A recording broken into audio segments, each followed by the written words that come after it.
Fresh from the showcase here at SwissWatchExpo, today we have a really interesting Seamaster, one that is all about ocean conservation. So let's check it out.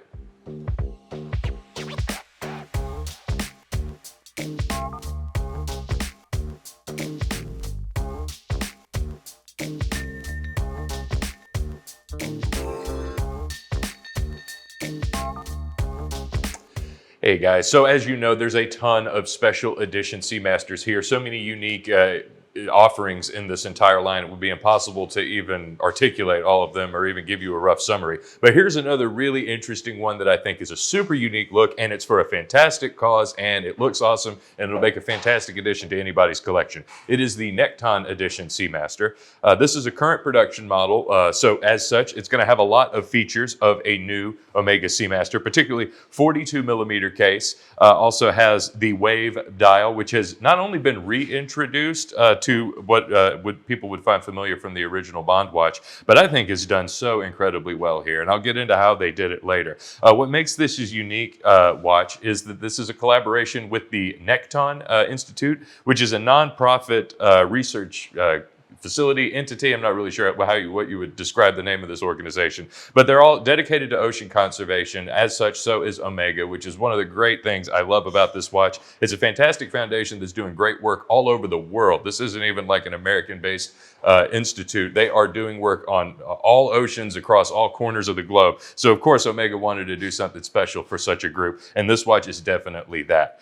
42 millimeter case, beautiful dark matted sort of gray color on this dial. The wave pattern is back and it is more beautiful than ever. I also do love the second hand here being a bright red splash of color, which matches the Seamaster line here at the top of the dial perfectly. You don't particularly have to be into ocean conservation or even be familiar with the Nekton group at all to know this is a really beautiful watch. And what really sets this apart is going to be the bezel, which I'm sure you noticed. It is a beautiful sort of, it has a really grainy type of texture, but it's still very bright. It looks like precious metal. The first time I saw it, it was reminiscent of the platinum bezel of the Rolex Yachtmaster, which I think a lot of aficionados would recognize. But what sets this apart is that this is actually what is considered a laser-ablated titanium. I cannot believe this is titanium. I had a hard time wrapping my head around how they were able to make titanium look so bright and shiny. And they also threw another curveball because the case of this watch is not titanium. This is perhaps the first time I've ever seen a diving watch that has a stainless steel case with a bezel made of a completely different metal, in this case being this titanium, which is laser ablated, which is also how they did the dial, which is one of the things I love about Omega. It makes them pretty unique against all these fine Swiss watchmakers. You think a brand like Patek Philippe or even Vacheron Constantin that want to constantly let you know that every single detail of this watch is hand etched, hand engraved. It's been handmade by a master Swiss watchmaker, and that is awesome. However, Omega likes to let you know that this is the future and we are using the lasers to make this stuff here. And so, Penny, can we get some laser sound effects over the top while I say that?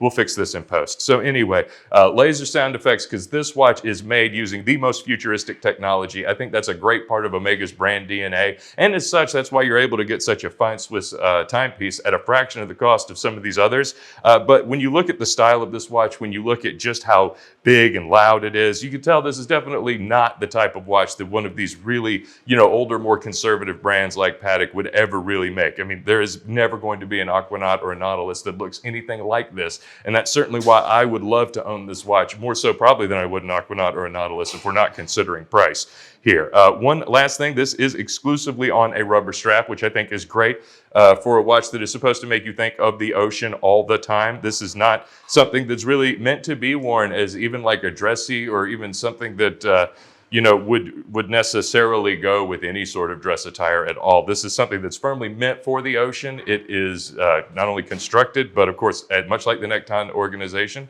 they are for the ocean. So that only makes sense that this watch is designed the same way. And even if you're not particularly into ocean conservation or even love seafaring whatsoever, this is a beautiful watch with a beautiful color. You don't have to be even familiar with what makes this watch unique. You'll know you'll have a super unique Seamaster just by looking at it. And this is not the only one we have too. We've got a ton of different super unique Seamaster models. They run the gamut from so many generations, so many years, and we're getting more every single day. So like our videos, hit the bell so you'll find out when we got new ones dropping. And of course, give us a call. And most importantly, check out our new arrivals at SwissWatchExpo.com.